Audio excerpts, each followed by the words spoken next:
It's a good day to brew, baby. What is up, YouTube? It's your boy Millsy, back with Hometown Commander, back for another episode of Millsy Brews, the show where I brew a version 1.0 deck list with the commander in front of us on my quest to brew the magic world. So as the deck list is going to be down in the description for you below, as well as I'd really appreciate it if you interact with the video, like, comment, subscribe.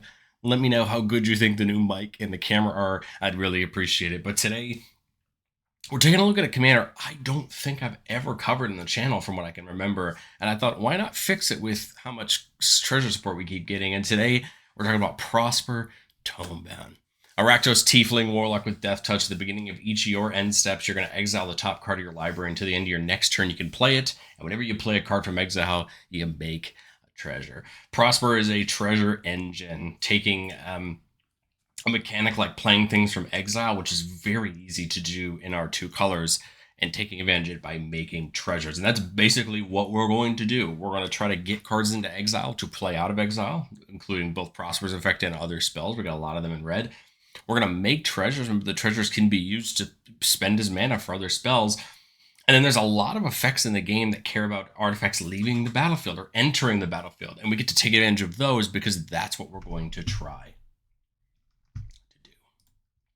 Getting into the play from exile, I mean, there's a lot of ways we can approach this, and I wanted to try my best to make recurable ways to do it and single-use ways to do it, so that no matter what we see access to in our hand, we can do it. Things like Chandra's Hope Beacon allow us to exile the top 5 and play an instant or sorcery from among them. That's kind of a effect that may not look as good as Chandra Torch to Defiance next to it, but I think Chandra's Hope Beacon adds the ability to make mana if we need it, and or copy the first instant or sorcery that you cast each turn, which I feel like is important when we're playing things like draw spells or exile 2. My thought with the Chandras is, let's say we play a spell allows us to exile the top 2 and play in this turn. Well, Chandra allows us faithfully to exile the top 4, and now you can see where you can turn that into a bigger turn. Bonehard Dracosaur. Since the beginning of our upkeep, we're going to exile the top 2 of our library. We can play them this turn, and if we exile the land, we get a 3/1 dinosaur, but if we exile an unland card, we make a treasure. So here's a way to, again, get more into exile and in some ways either get a token or get a treasure for what we're trying to do. Dream Devourer feels great in this deck, allowing us to foretell cards from our hand, allowing them to play them on a future turn for less cost from exile, meaning that we can kind of fund, right, playing things from exile and getting those treasures. Then Dream Devourer gets a little bit bigger every turn whenever we foretell something. Atali Primal Storm, classic. Dinosaur, whenever it attacks, everybody exiles the top card, and we can cast any of them without paying their mana cost because they're in exile. That's going to count for Prosper. Lelia, of course, feels great with Prosper. Whenever it attacks, we exile the top card of our library, and we can play it this turn. And then whenever one or more cards are put into exile from our library or graveyard, we put a counter on Lelia. Lelia can just get big and become a real threat on her own. Hopefully that can take a little bit of the ire, right, away from Prosper in the process. Party Thrasher says the non-creature spells we cast from exile has Convoke. This is great, allowing us to use our creatures or any creature tokens we might make to help cast our spells. But at the beginning of our pre-combat main phase, we could pitch a card. If we do, we exile the top 2, and we can choose one of them to play this turn. So a great way to kind of make things from exile technically a little bit cheaper, since we can tap creatures to help us do it, but also exile us things. Wild Magic Sorcerer gives the first spell we cast from each turn from exile a Cascade, allowing us to cascade into another spell that we're going to cast for free from exile, getting us kind of double triggers there for Prosper. And Ensnared by the Mara, probably one of my favorite cards from the Doctor Who set. Each opponent gets their choice. They can either exile from the top until they hit a non-land card, and we can cast those for free, or they exile the top 4 and take damage equal to the total mana value of those cards. I think this is a great choice because either we net a few spells from exile or we get some damage, and I feel like it's great because we kind of get that best of both worlds, and I think that's important when it comes to not just doing our thing but interacting with our opponent. Fevered Suspicions are really fun when everybody exiles from the top until they hit a non-land, and then you can cast any number of them without paying their mana cost, and then it rebounds, so it automatically happens on our next turn as well, which is great. I think that's one of those things where when you're already paying 8 mana for something, you want to make sure your 8 mana is well and worth it, and I think Fevered Suspicion is one of those. Ignite the Future lets us exile the top 3 and play them until the end of our next turn. But the cool part is if we flash it back, we get to play them for free. So kind of a fun way to do it. Not only good on the front end, but great on the back end as well. Inspiring Tinkery says we can exile the top 3 cards of our library. Until the end of our next turn, we can play them. We get 3 treasures for it. So again, best of both worlds. Getting into exile to play, but also getting the value from it. Jessica's Will feels even better, right? Netting us mana, allowing us to exile the top 3 and play them as long as we have Prosper out. Who doesn't love getting mana and the cards to play, right? Just leads to more and more scenarios where we can get things out of exile for Prosper. Unstable Amulet says that whenever we cast a spell from anywhere other than our hand, it deals 1 damage to each opponent. Here's some chip damage, right? We can get into our opponents as we're in the process of getting chip damage through other effects. And then when it comes in, we get 2 energy. We don't really have any other way in the deck to really make energy. So at the end of the day, we're only going to get to be able to use Unstable Amulet probably once. But it could still be nice to exile the top and use it, to play something off Amulet if we really needed to. And then Passionate Archaeologist, whenever we cast a spell from exile, this creature deals damage equal to that spell's mana value to target opponent, allowing us to, again, chip some damage out there as we're using it for good, values. We're doing what we want to an exile. Well, we're going to turn towards the treasures, because I think this is where the deck probably took most advantage of some recent cards and also just treasures in general. Goldspan got a reprint recently, which is really great. Knocked a couple dollars off its price, but whenever it attacks or becomes the target of a spell, you make a treasure, and treasures sack for 2 mana instead of just 1. Grim Hireling is kind of a dual threat. Whenever one or more creatures deal damage to a player, combat damage to a player, we get to make 2 treasures, and we can sack treasures to give a creature -X/-X till end of turn, so a little bit of removal and the benefit of getting them. Magda will allow us to sack treasures to go get an artifact or a dragon and put it on the battlefield. I'm not playing a ton of relevant dragons. I mean, we're playing Goldspan, we're playing Hellkite Tyrant. We could probably play more dragons knowing we have Magda and we're going to have a lot of the treasures to use for it. But I think that's a way we could potentially maybe look into making the deck a little bit more thematic there if we wanted to. Zorn is going to make an additional treasure every time we make a treasure, which is pretty darn great. And we can use things like Big Score and Unexpected Windfall that are draw spells that also give us treasures as a way to kind of get the best of both worlds. Get some draw, get some more cards in our hand to use, but also draw cards and churn through our deck for better things. Bloomborough just gave us Alchemist Talent, a class that feels really great in this deck. When it comes in, you get 2 tap treasures. On level 2, you can start sacking your treasures for 2 mana instead of 1. And then level 3, if you use treasure to cast a spell, you deal damage equal to that spell's mana value to each opponent, which feels like a great ability. Take that Passionate Archaeologist, right, and kind of turn it into damage for everybody, which feels really good. And then Rain of Riches and Revel in Riches, both great enchantments for us.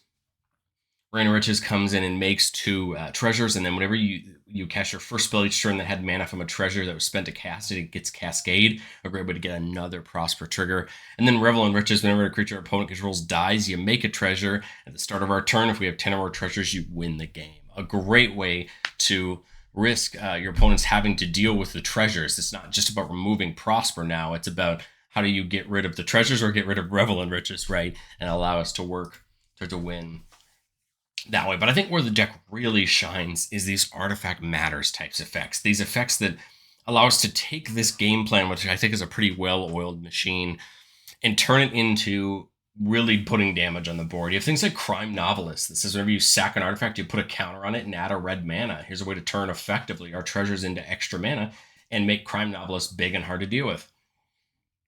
Hedron Detonator says whenever an artifact enters the battlefield, it does 1 damage to target opponent. Not each opponent, but hey, still target. And we can sack 2 artifacts to exile the top card and play it this turn. I mainly just like that 1 damage.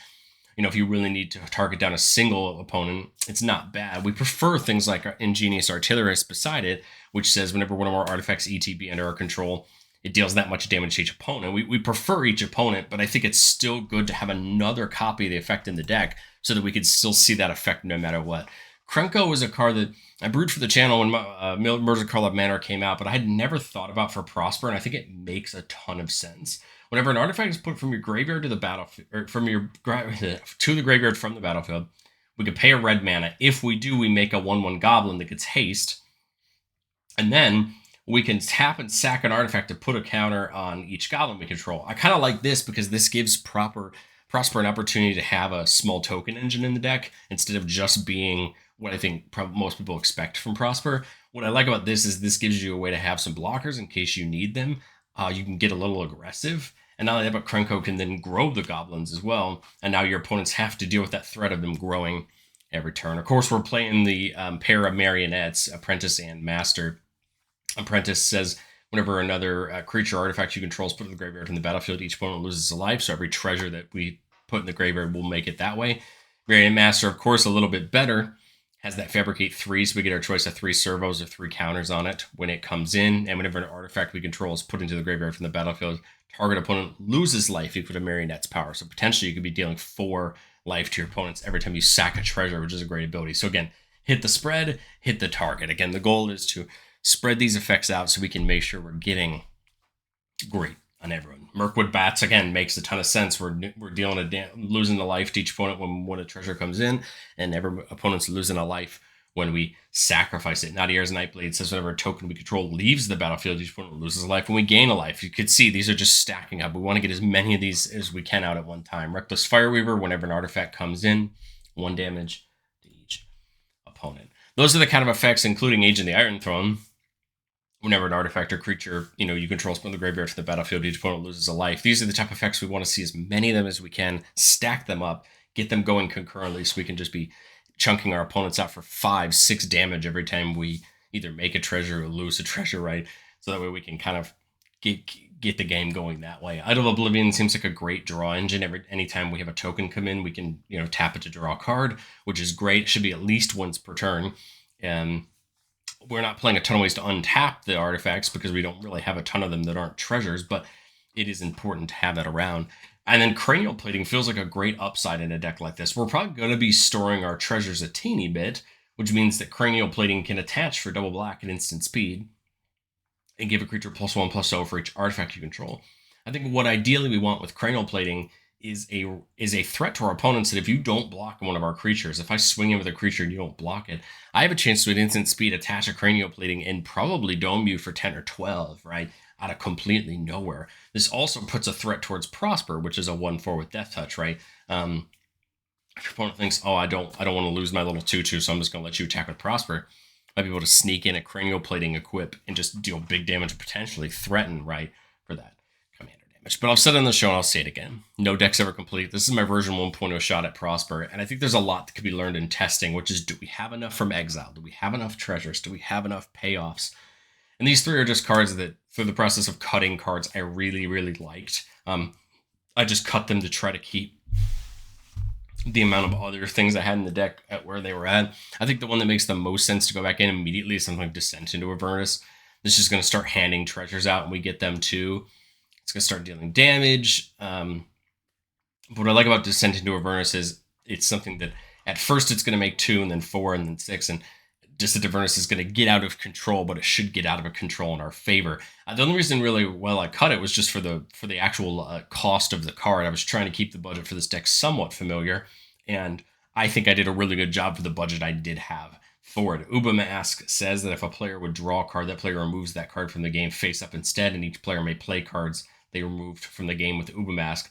This just feels really fun. This stops people from drawing too many cards or caring about those types of things. It also does what we want to do, which is play things from Exile. So I like Uba Mask. I think it makes a ton of sense to come back in. I just wanted to try other cards out, and if I think that we need this type of effect to help shut down our opponents, I think Uba Mask makes a ton of sense to come back in. And then Hurl Through Hell, exile a creature until the end of our next turn. We can cast that card and spend mana as lower mana of an 8 color to cast it. Nice way to take an opponent's key creature and potentially cast it for ourselves. The nice part is we exile it, and then we cast it from exile, right? So we're getting that Prosper trigger on the back end. Let's get into our playtest. Let's have some fun with Prosper. Keeping a 3-lander with that Passionate Archaeologist, Revel in Riches, Dream Devourer, and Inspired Tinkering. So not a bad start, just 1 or 2 mana more. Be off to the races. Turn when we draw a swamp, which is beautiful. We'll put that Foreboding Ruins in, showing that swamp. Turn 2. I kind of want to play the Dream Devourer, right? That's my thought. Play the Dream Devourer. So we could start foretelling things, right? Give us an option to play things from exile later. Here, I mean, I guess my options, both of these come in tapped, right? So I'm ideally looking to do something for 2 mana. I could play Passionate Archaeologist. Remember, the foretell cost is 2, and then its cost from foretell is just 2 less than. Or what I could do is, tap this swamp for a black, put down the the Rakdos Cranarium, float another mana with the Ruins, and just foretell something like I thought was maybe like Revel in Riches, just to kind of keep it safe, right? That way, we can play it later for just 3 mana, and we're going to get a treasure off playing it with Prosper, and we're already set up for next turn, right? Prosper getting down. Now, Dream Devourer would get the +2/+0 buff this turn, so if we wanted to make an attack, we could, but otherwise, I think we just go right into Prosper and get it set up. End of turn, we reveal a Jeska's Will, so that's going to be our card we could play from exile. We'll draw for turn. We'll go Bojuka Bog in. Well, I think it makes more sense to play Jeska's Will first. I guess. We do control our commander, so we can do both. No matter how it shakes up, I'm only going to have 1 black mana, though. But I could potentially play some things from exile and get some more. So I think I would do both. I think there's a high chance that somebody has 7 cards in their hand at this point on turn 5. Even in the worst case scenario where somebody has 6, we'll say it's 7 for the purposes of this. Here's a Hit the Motherlode, a card that can get us into another spell from exile to get us more treasures. I like it, and I really like Revel in Riches. The nice part about Revel in Riches is we don't have to do it this turn, right? We could do it later. So I do Hit the Motherlode. I'm using the 7 red mana we had. It's going to net me another mana. I don't think I can get into Grim Hireling. The only question would be, I guess we'll just have to see what I hit into, but let's do it. Let's discover for 10. So on the cast of the Hit the Motherlode, we get a treasure. And we see Jury. Okay, so Jury's coming in. It's going to get us another treasure because that is from exile.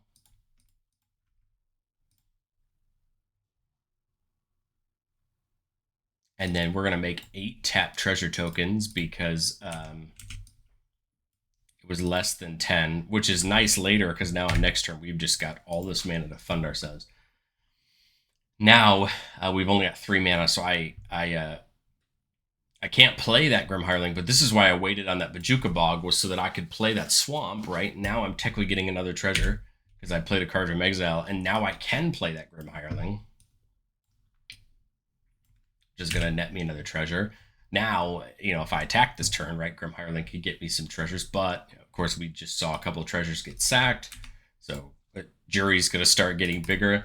And, now next turn we're untapping with a ton of treasures, right? And we're going to be able to have some fun. So here on turn 6, we may have to be okay with the tapped land, but now look at this. We have 10 mana in just treasures.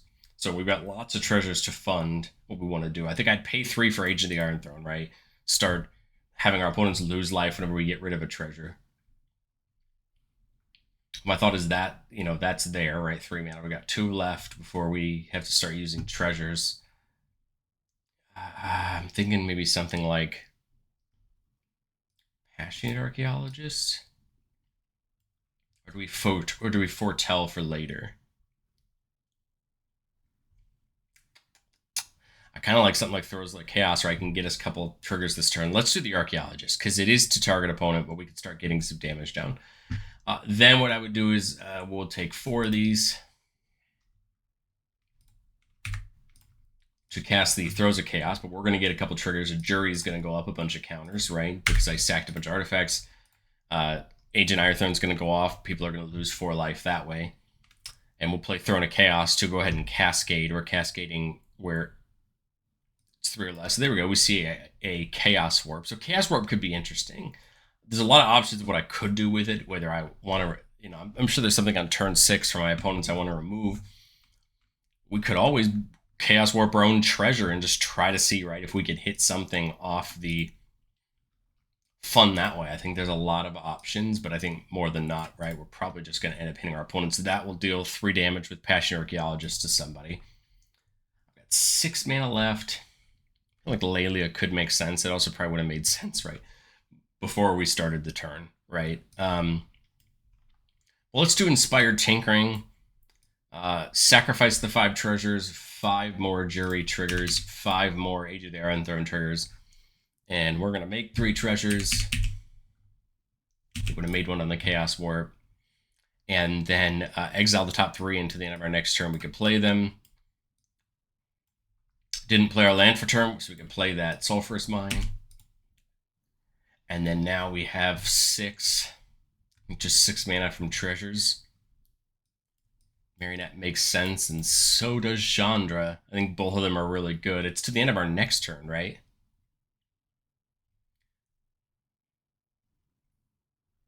I'm trying to think. I think both of them are really worth it.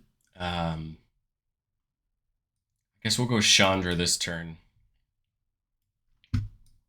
Use the use the 6 treasures to do it. Now, Jury's even bigger.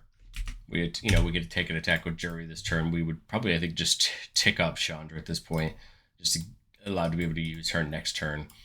But there we go. Take some attacks, right, and exile with Prosper for that, and we'll go to our next turn here. We just play the mountain, get the treasure, and I think you can kind of see our board state here. We can get Marionette Master in. We can get Rebel and Riches now. We could start. We could start foretelling more cards if we wanted to. We just didn't really because we managed to hit into the right things. But I just think it shows you how the deck can manage itself. When you start getting the synergies together. But let's go into playtest number 2.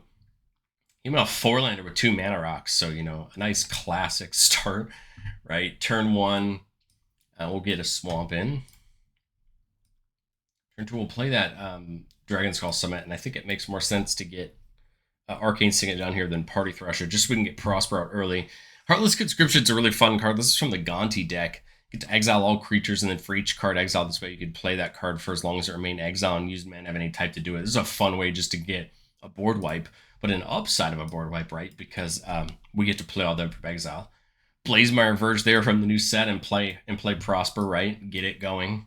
We see Rain of Riches, which is something we would happily play. Mostly because it'll net us a couple treasures, right? So I think I would do that. Pay 5 for the Rain of Riches. That's going to net us a treasure from Prosper and then 2 treasures from Rain of Riches when it comes in. And so now if we cast a spell this turn with a treasure, we will Cascade. The question is, do we wait? Or do we get something like Lelia down and Cascade and just, see what we can get? Or do we get something like Party Thrasher down? Not entirely sure. My gut kind of tells me that we should wait, just because this is mana that can sit there and we potentially use next turn to go off even more. So let's do that. Prosper exiles Marionette Master. Okay. So here's the other thing our deck does really well. Things like Reckless Impulse, exiling the top 2 and allowing us to play those cards, right?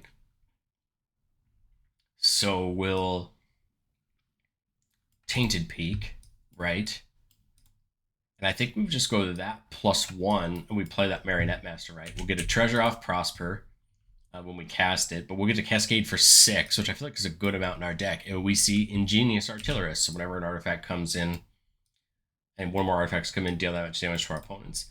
I think with Marionette Master, I think it makes more sense to get the counters on it, just so that way every time we're sacking one of these treasures, we're getting damage on our opponents. So that was 5 plus that, so we've got 5 mana left. We've already done Rain of Riches for the turn, so we can't do that, but that's a-okay. I feel like Reckless Impulse could be good because it's till the end of the next turn. So we'll do that and that. You see Hedron Detonator, that's one that deals 1 to target, or Idol of Oblivion. If I play Idol of Oblivion, I can draw this turn, or draw on future turns. Hedron could be good as well. So 3 damage or 4 damage to somebody there with the Marionette Master. I could do 12 more damage this turn. I kind of like that idea. Play the Hedron Detonator. We'll save Idol of Oblivion for next turn. That'll deal some more damage with Marionette Master. Go to end step. We see Fevered Suspicion, and we'll go to our next turn. Fevered Suspicion feels great here. We do need a couple treasures to get to it, but that's a-okay. Because we could pay 2 for that Idol of Oblivion to make a treasure. That treasure is going to deal us some damage here, right? That's 1, 2, 3, 4, 5 mana. So we're a little bit off that Fevered Suspicion. I guess we probably would have been off it no matter what. I'm just trying to think if there's any easier way to make... Well, we could use Party Thrasher, right? Pay 2 for Party Thrasher. Now we have Convoke. 5, 6, 7, 8. I think we have enough now. So sack the treasure, 4 damage. Convoke everybody to play the Fevered Suspicion. And now each opponent's going to do that thing. That would have already net us a treasure off playing the Fevered Suspicion for our own. We did use a treasure for it, so we'll get to cascade into Seize the Spoils, and I think this is a good point to stop, because I think I've kind of demonstrated what we're trying to do. We're going to go off, potentially get a bunch of casts from exiles, get some more mana, and I think we're in the position where I think the deck wants to be, dealing damage for the treasures coming in, using the treasures for things, and that Party Thrasher does help us a ton. So let me know, what do you think of Prosper down in the comment section below? I'd love to chat with you about it, and I will catch you guys next time.